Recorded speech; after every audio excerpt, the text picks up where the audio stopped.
Please note that this video has spoilers for the subject. Put off by how long this video is, don't worry, I try to jam-pack my videos with as much content and as much detail as I possibly can. Anything I feel I can comment on and that I feel you might be interested in, I pretty much put in the video. I try not to repeat myself and talk fairly fast. I either have or will cover other parts of this franchise, and this video either is or will be linked below. I'm not going to restate here what I did or will say in the other video. These videos get long enough as it is. I got this either as a present or I got it on discount, so I did not pay very much money for this and am thus not bitter on account of that.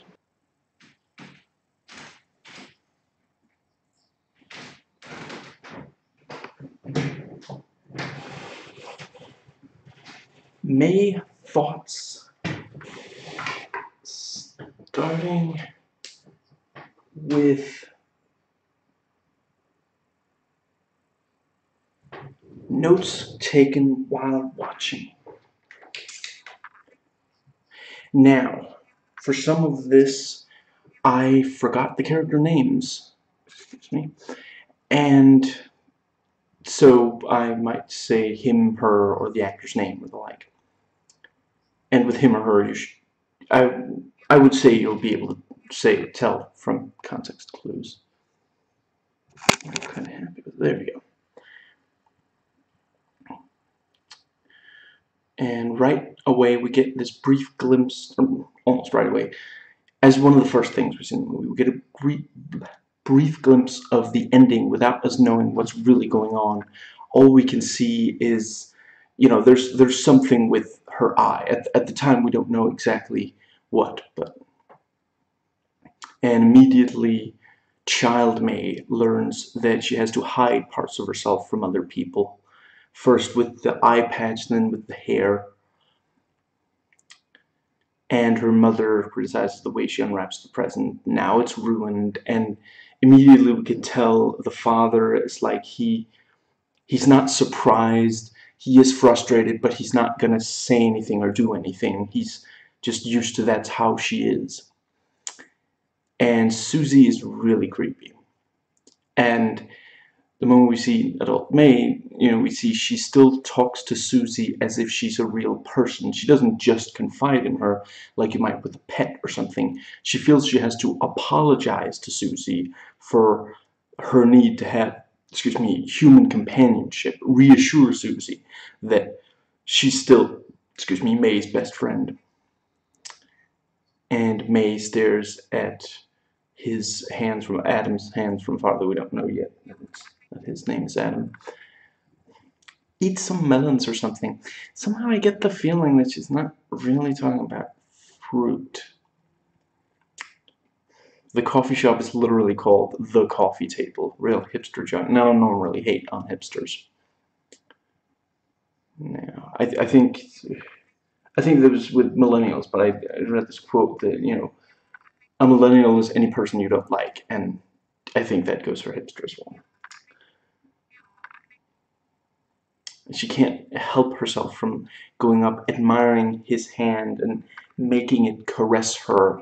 She's so starved for human affection that, yeah, and you know, she sees, basically she sees an opportunity. She sees him asleep there with the hand up in the air, and yeah, she can't help herself, and it doesn't really put her off that he's asleep and that he won't know, because to her it's just, she, you know, it's almost disembodied already from the rest of him. She just wants a hand to caress her face.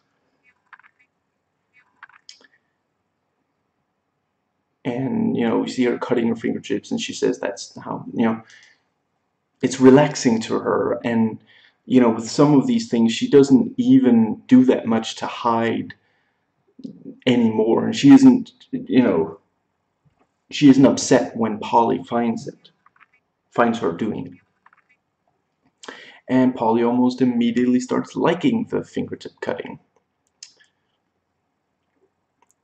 And May hits Adam's shoulder just a little too hard. She doesn't have practice in social interaction, so she has to imitate what she's seen others do, and it doesn't always work out well. And it is very, you know, that's what you do. You know, when someone is like, gotcha, you know, that was a joke. You didn't catch my joke. You know, you might, you know, yeah, but she doesn't understand.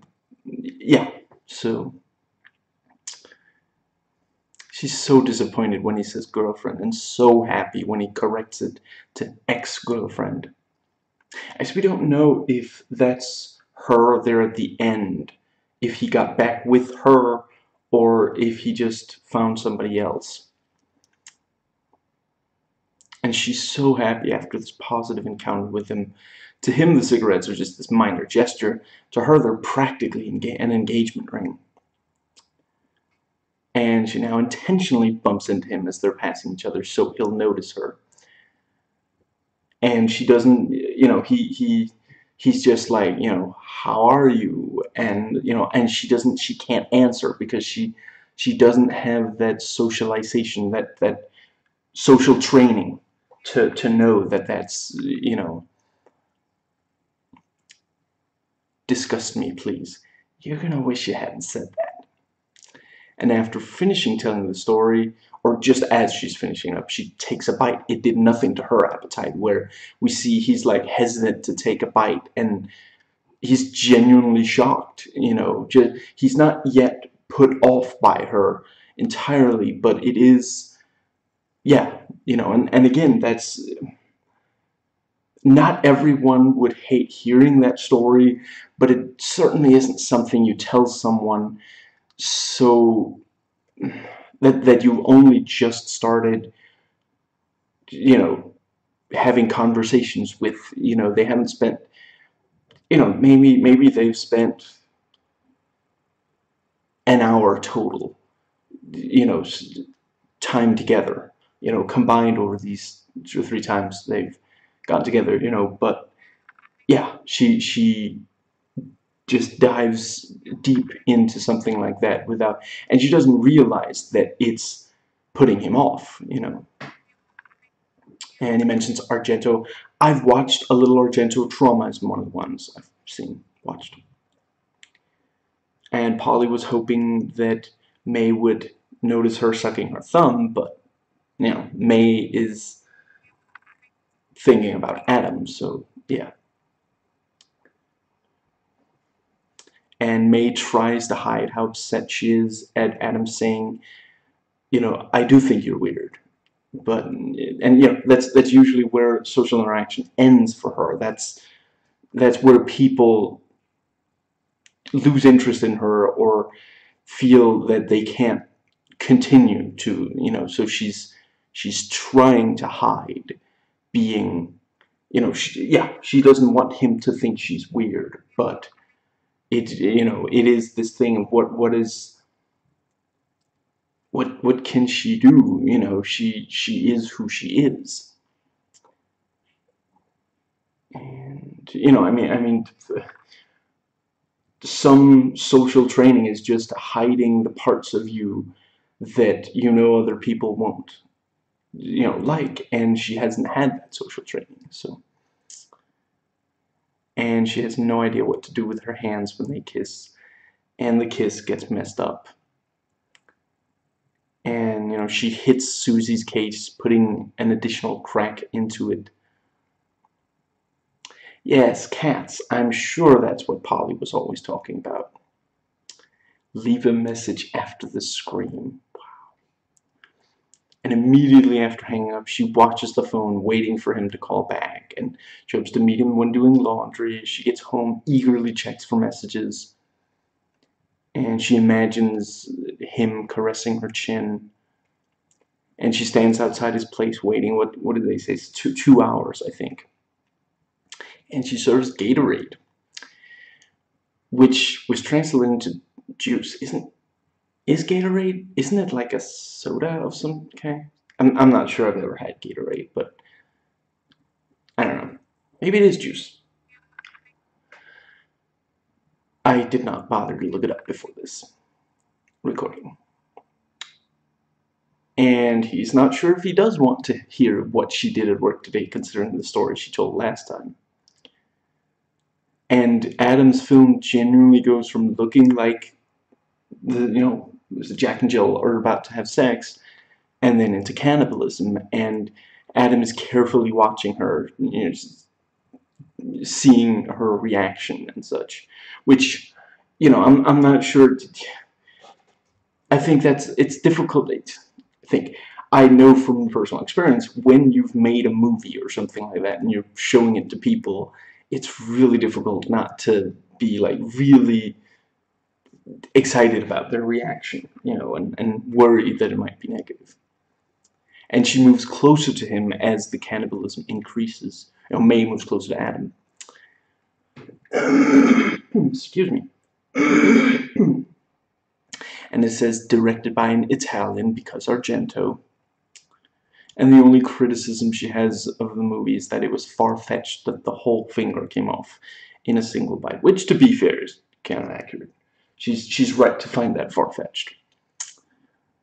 But that wasn't exactly the point of the movie.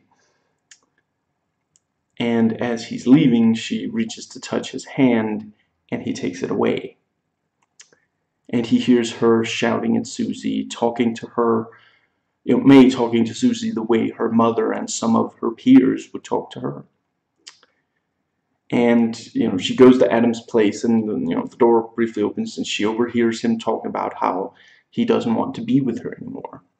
And another crack in Susie's glass. And she cuts the hands off. I'm not sure if it's an action figure or a doll, something like that, and uses it to caress her face since she can't have Adam do it, and she's still desperate to, it's not... Sometimes when you're really trying to accomplish something and it fails, you might say, well, I guess I'll go in another direction then, because this clearly failed. And that's not what May does with his hands. She just,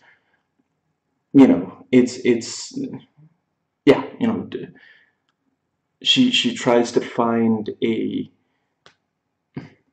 replacement, but she can't,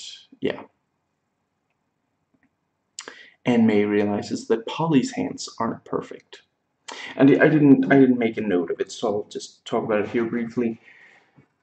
When, later on, she directly says to Polly, because she's used to people being so frank about the things they don't like about May, she says, have you ever considered getting this, what was it, fixed or something, which, personally, it's a birthmark. It's not, if you've had some, I can understand when it's like if you have a scar or something, but it's a birthmark. People really need to stop caring about birthmarks. It's a freaking birthmark.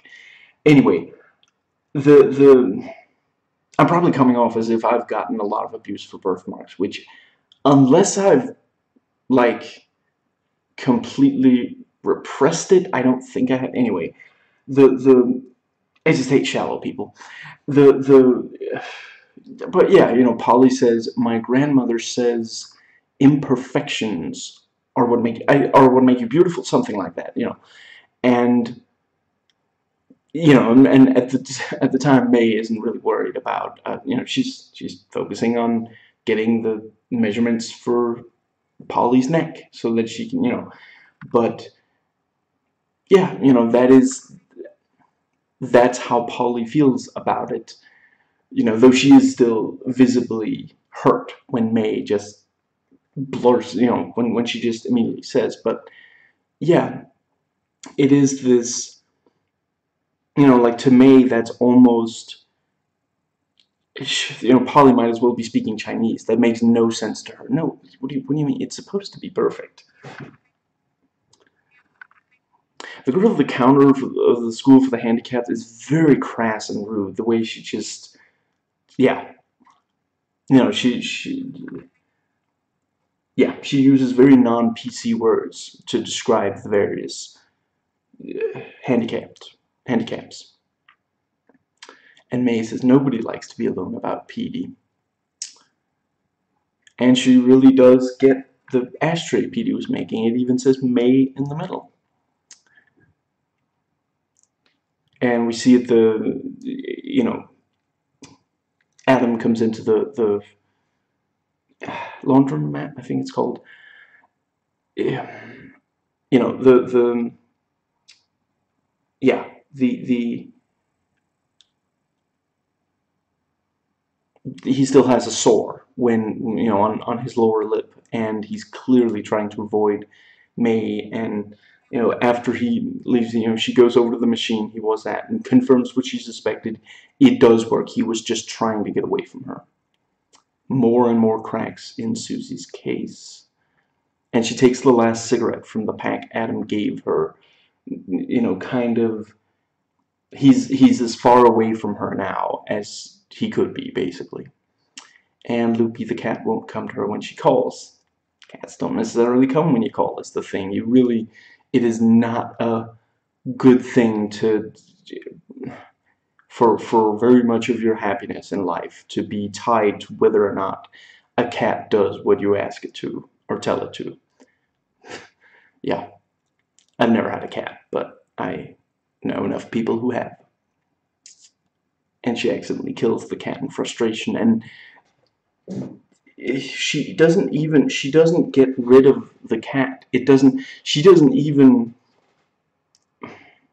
seem to bother May that much that Loopy is dead. I mean, she feels bad and she wishes it hadn't happened, but she doesn't, she sprays that thing near, I guess, to keep flies off the body or something like that, and or possibly it's for the smell, but something like that, and she puts it in her freezer, and I mean, it's if she actually, if anybody found out that her cat died, she would have to come up with some story as to how it happened or something, rather than admit what happened. But it's dead. You get rid of dead things. But to May, I mean, it's not moving, but neither does Susie, and she's been her best friend since she was a child. And the cracking of Susie's case intensifies. May's call to Adam when May's in the bathroom is almost as painful as that one in Taxi Driver after they go to the theater. May clearly wants to be the friend to Petey that May never had. Them crawling across the broken glass is genuinely horrifying. And, as they, May tries to protect Susie, but Susie is torn apart, as frail as her mother asserted. Which is also, obviously, it's not that the kids want to tear her apart, but they've gotten used to, seeing things by touching them. And it is obviously, I mean, the really big problem is obviously that May brought glass, anything of glass, and anything other frail, Susie herself, to, all these blind children. They clearly don't realize that it's glass, that, I guess there's some chance that they haven't touched much glass just in case that it would, that there would be some broken glass somewhere along the way, that the parents have, and the adults in general have kept them away from glass so they don't realize that's what they're touching. I don't know. But, definitely they don't realize how dangerous it is. And, you do see the adults, they realize that, yeah, they should have watched what May brought in. And I guess there's a chance they saw it and thought it's plastic. It's clear plastic.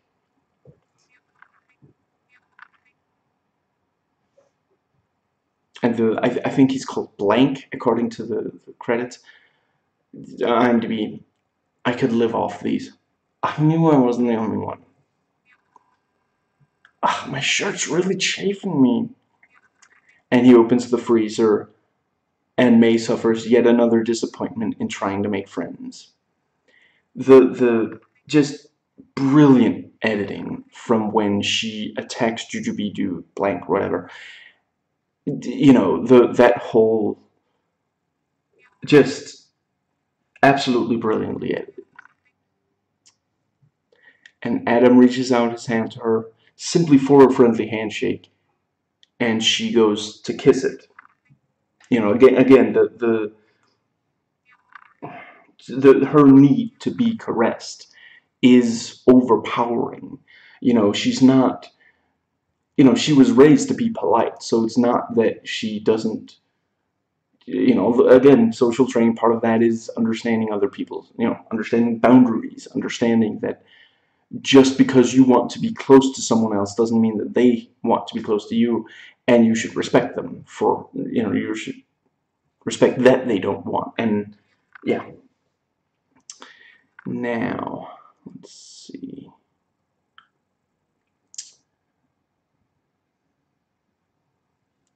I want to make a blouse for you. Good cover.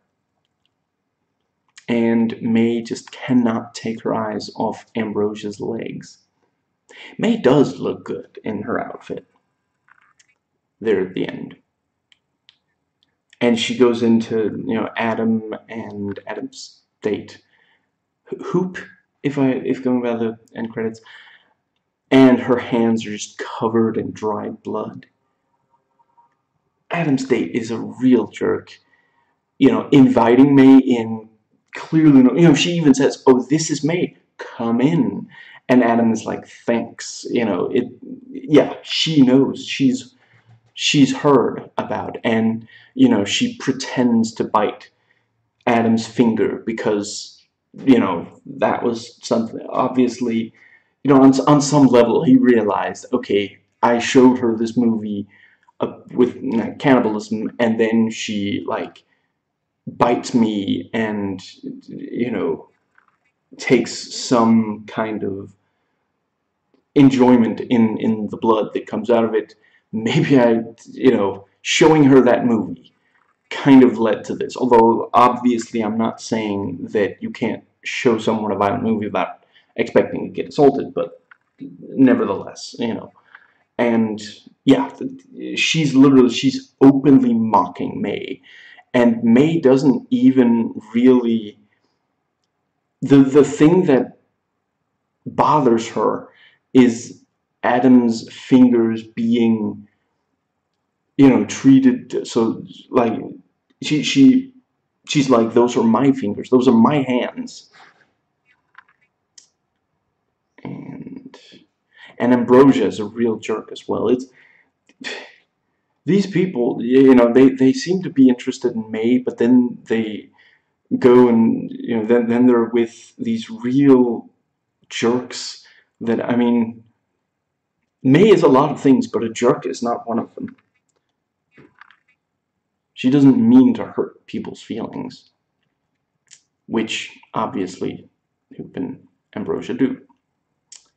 And when May returns home, is it called a freezer box? I think that's what it's called. If I were to translate it literally, what we call it here into English, I don't know, but you know, the thing she's dragging around with body parts, you know, it's all heavy from the load, when earlier she was easily dragging it.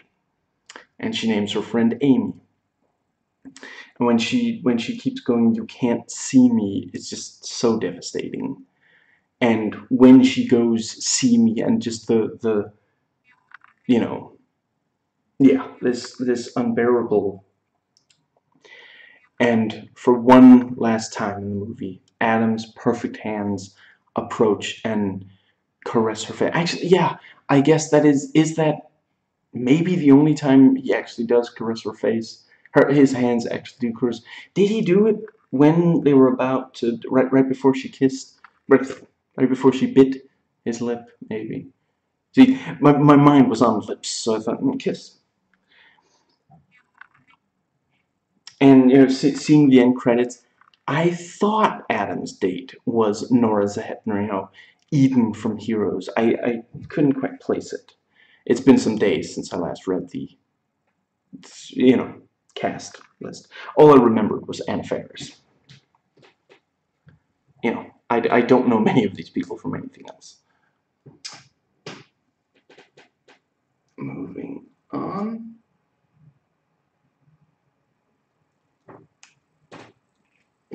Excuse me. Notes taken before watching. Now, some of this may require a bit of scrolling. Here we go. I have not watched Roman. I'd like to, but I'm not sure where to get a copy. I've checked my stores. You know, my copy of May was actually on sale with the decent Edge of Madness, also from 2002. I wasn't looking for this, though it was, if I recall, this of the two that most intrigued me. Now, I think this was from the IMDb trivia. Originally, the film opened with a lengthy introduction to May as a child. When the film appeared to be taking too long to get to its point, most of those scenes were cut. The opening with the adult May, specifically the first scene with her and her doll, were shot quickly and only to make the point that May was lonely as quickly as possible. And honestly, you know, I was wondering if this change was going to be obvious or whether it works.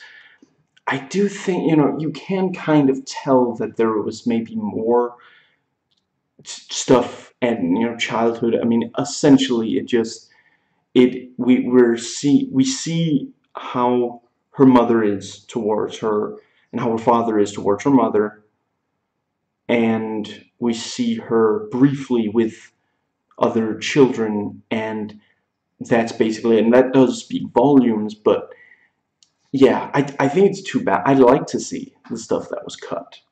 You know, this DVD comes entirely without deleted scenes or anything. Literally, all this DVD has are the two movies and then subtitles for them in, you know, 4 languages. That's literally, that's it. It doesn't even have a scene selection. I'm not entirely sure. I could imagine it does still, though, have, you know, it's probably still cut into scenes so that you could skip a scene or two at a time. But yeah, that's it. That's the only menu. It's where you choose between the two movies. And if I recall, not this particular, but there's been some other where I also bought, you know, two movies in one, or one, you know, 3 movies in one set. And some of those where there's a disc where there's only one movie, you put the disc in and it just starts playing the movie. Which is, you know, I'd rather that than just a menu that just says play. You know, that would be pretty pointless. Now, in my old videos, I point out that Anna Faris is the only name, although Nora Zehetny isn't completely unknown. But, you know, Anna Faris is the big name. You know, and I would add, she's playing against type in this. Now, let's see.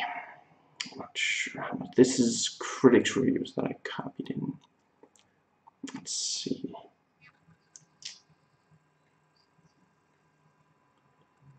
Let's see.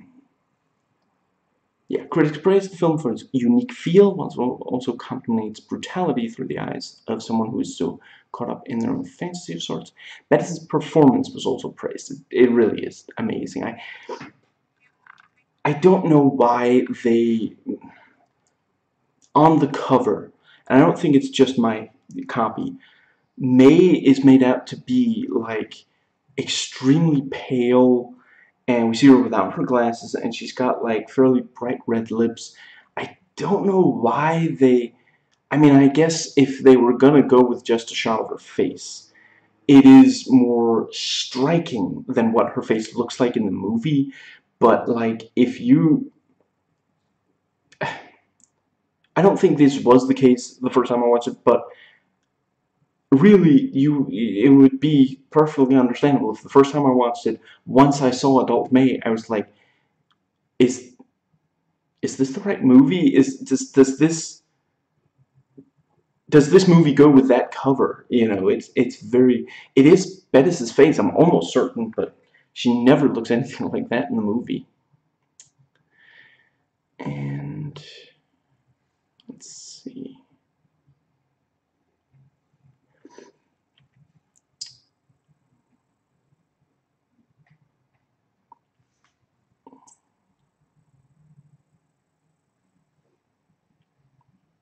Now, one critic says the movie was more successful when the title character finally embarks on her bloody mission than in the dawdling build-up.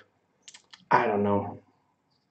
I'm not sure I really have anything to say to that. And there's one critic says that at the end of the day, the movie is an average slasher film, which I completely and utterly disagree with. The very ending plays similar to a slasher film, but the rest of it is a character study and I don't.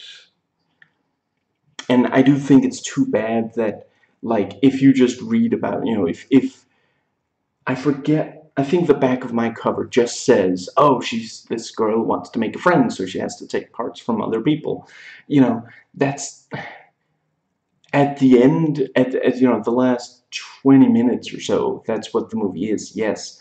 But before that, she is trying to find friends in actual people.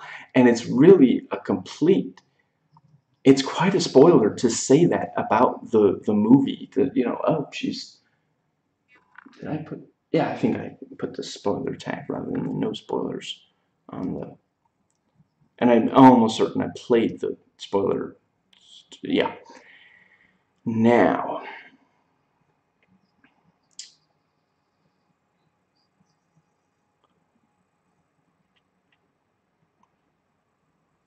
yeah, this, brief, quietly haunting conclusion that is as heart-wrenching as it is unnerving, and yeah. And there's one critic says, Lucky McKee, director, darkly clever notion that tragic hipsters doing their second-hand darnest to be weird are thoroughly unprepared to handle someone who truly is weird, gets bogged down in a listless narrative and one-dimensional characterizations. And yeah, I don't agree about the narrative or characterizations of that. And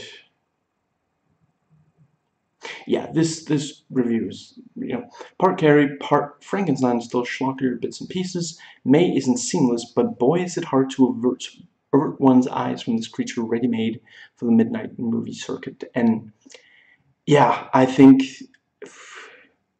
that's more or less. And yeah, some have said that it has a slow first act, and yeah, I think I don't know that it bothers me, but I guess you could say that it is somewhat slow. It takes a while before it gets to, I mean, really, it's, some of the really interesting stuff comes after Adam has left her, but then their time together is also really compelling. All these tiny, the way she reacts when the kiss gets messed up, that, to her, it's like the end of the world. To him, it's, that was kind of weird, but to her, it really is just, yeah. Now, saying the following is the main reason I did another video on this film. In the old videos, I said that May probably wouldn't have been violent in the intimacy with Adam, if he hadn't just shown that movie. Now, I've learned a lot since then. I feel I can now explain that, basically everybody has some violence in them. This is because evolution favored those who would use violence when they need it to. Today in the free world, violence ought to be very rarely needed, and thus usually seen as a negative, a sign that you lack self-control and that you're dangerous. The more comfortable and safe you felt as a child, the less violence within. May didn't have a lot, and thus the violence comes easier to her than is entirely healthy, and is also, it doesn't, she doesn't know when to use it. You know, again, the thing where she hits him a little too hard on the shoulder. You know, and yeah, she's so used to, well, I cut up, you know, well, I guess it's probably the doctor who cuts up, but I aid in surgeries of, you know, of these pets all the time, you know, sometimes probably several days in a row. And yeah, to her, that is just second nature. And that is also something that, yeah, people who've seen violence up close like that, and it, you know, that's the time where you have to be, during surgery, you know, you have to be really focused. You know, you can't like freak out. And that's also Polly, when she sees it, kind of freaks out. She's like gagging and such. And yeah, May is just used to it. And yeah, so, you know, violence comes easier in May, so it's just a matter of when and where she uses it. We learn how to be around other people by having positive social experiences. They, both the people and the experiences, teach us what is and isn't socially acceptable. May has had few social experiences and very few of them positive. You know, we see there the one of the first, actually I guess the first scene with May as an adult. She's sitting there talking to Susie and she's like, I've met someone and all of him is perfect. I know I'm not, this isn't a direct quote. She says, you know how when you look at someone for long enough, you start to see imperfections, like that guy on the bench. And it is, you know, to her, it was like, oh, I think I could have, I think I like this guy. And she smiles at him, and then he leaves. You know, to her, that she thought that this was someone that could really, and, you know, I mean, to him, either he's forgotten about her or he's like, man, that girl was weird, you know. But to her, this was a possible, you know, this was maybe someone that she could be friends with or something. And it is also, I mean, freaking, as a child, you're told, you know, you should smile at other people. And then as an adult, if you're not friends with someone already and you're not talking to them, if you smile at them, that's creepy. That's really annoying. I'm sorry. Yeah. But yeah, so, you know, she sees that as, that could have been a friend, you know. And yeah, so when she sees a social situation, she readily accepts what she sees in it as socially acceptable. Thus, you know, when she sees his movie, the violence within her is given the go-ahead. You know, she's told, you know, drawing blood is, yeah, you know, this, even though she's clearly a nice person and so doesn't want to hurt anyone, she simply doesn't think this will hurt. Though she realizes it was wrong, she clearly doesn't understand afterwards why it was wrong. You know, she had just peeked at the manual for when violence may be socially acceptable, after all. You know, okay, so when people are intimate, it's right to bite them and draw blood and, you know, rub their, you know, get their blood onto you, you know. And then this one, I think this was a user review. This was definitely a user review. If you like watching people cut bodies up, this is film for you. And someone else said, watch this if you like watching parts of people's bodies get cut off. Actually, bodies cut up is very, very little of the film, especially what we see. And here I wrote the last half hour. It's really more like the last 20 minutes, if I recall. A potentially unstable, potentially violent, socially awkward young woman would be a better description of this is a film for you. Like how Guardians of the Galaxy might be called a film where a small talking raccoon is a main character and is present for most of the film, you know. But her cutting, like, I didn't go into this expecting the whole movie to be about people cut up. But if I had, I would probably have been like, there wasn't very much of that, you know. Like, if you want to see a slasher movie where, like, I think at least over a dozen, maybe 2 dozen people get killed, in creative ways, and not very much of the movie ever passes without anyone being killed. And really, you could follow it without having watched any of the others. Watch Jason X. You know, I personally think you should be accurate in things like that. But this other review said, if you're into creepy chicks, this is your kind of movie, or if you just like weird stuff. That makes some sense. Now, this next part has nothing to do with this particular movie. Enjoying rewatching again. Some of the movies that I own or otherwise have access to, I've watched tons of times, some of them dozens of times. And though I used to be, I think this is, you know, with like YouTube and with just being able to watch any clip, pretty much any clip, anytime you want. Excuse me, kind of, you know, your patience and attention span. I don't know if, damn it, it just, they change. You know, I can pay attention to something as long as I get to click to different clips. I can pay attention to the same overall thing for a really long time. But yeah, sitting down with the same movie, yeah. You know, I found eventually I tire of rewatching these. In part because when it comes to movies, you know, sometimes I remember them really well. There we go. Sorry, I probably made the camera bounce. There we go. You know, yeah, if I remember them really well, and honestly, sometimes I remember a movie really well, even if I've only watched it once or just a few times, you know. Which is, you know, at the same time, there are other things that I can't remember for the life of me, so that's annoying. You know, or because a sequel or the like reveals that something didn't go the way the other movie made it seem it would, you know. Yeah, it can be like, yeah, going back and watching something when you know, well, this thing that seems, you know, this certainly isn't gonna go the way that this movie makes it seem, you know. So for others that have the same issue, here are a few things that I've found work to make these movies enjoyable again. And yeah, every single one of these is something that you try to think about, a mind state you put yourself in, and this is obviously not necessary for when the movie just grabs you. You know, I literally,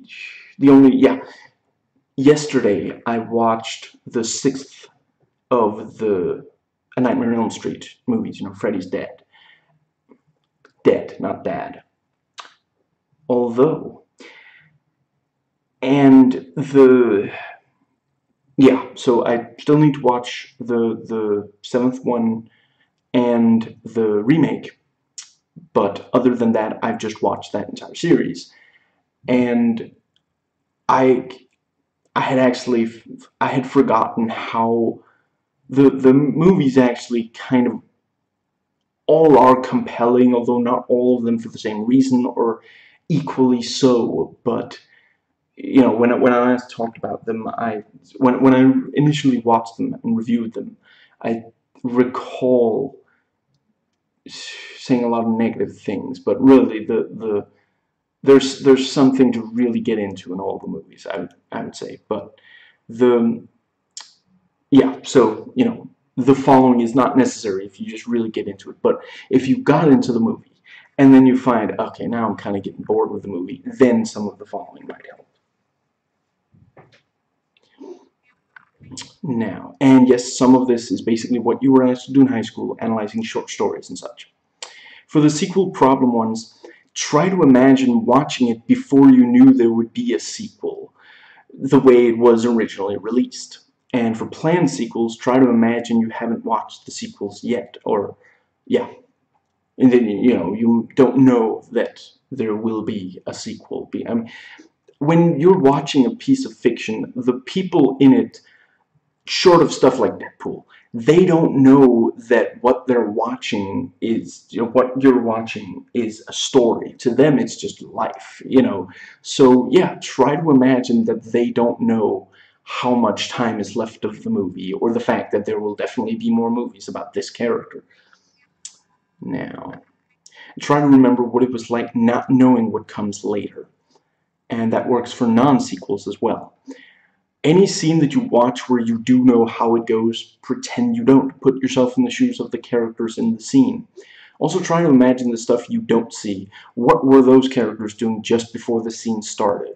What are they thinking that they're not saying or doing, and why? What's their relationship like if it isn't seen? And, what happens. Movies very rarely show you everything. So if you see a scene and then it cuts and some time has passed, try to imagine what were they doing in the time that's passed. And with the characters on screen, the relationship with the characters on screen, with ones we don't see, before what we see after it. When they're in distress, who do they wish they could be with? What might be a memory they're focusing on to try to get through it? What do they wish they could do? Why can't they?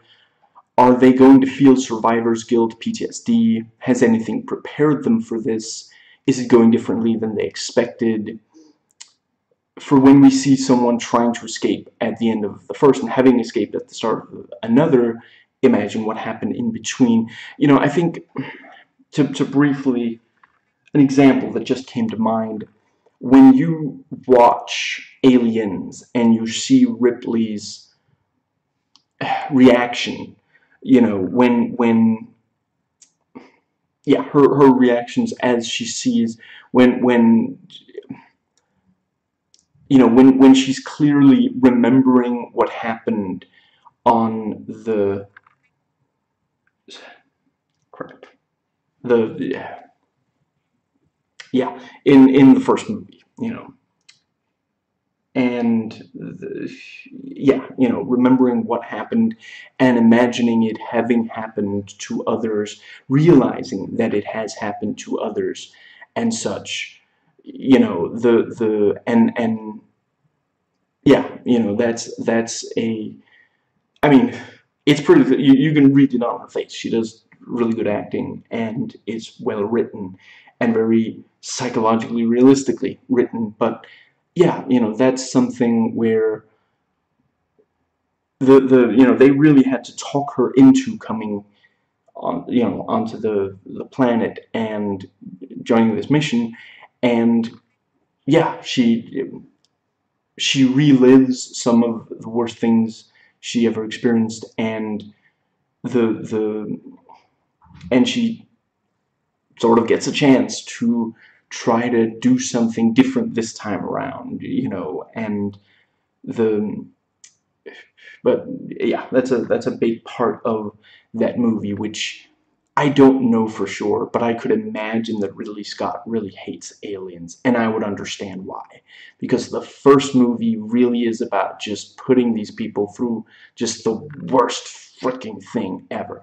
And then the second movie comes around, and James Cameron is like, what if not, though? What if this character was given, like, real catharsis and really got to try to take charge of this thing that's really dominated her life and really scarred her emotionally? And it is just like, which is so, when you think about it, he just came off doing The Terminator, which is, there's some catharsis, sure, but by and large, that's a movie, Sarah Connor is never going to be, she's never going to relax again after the events of that movie.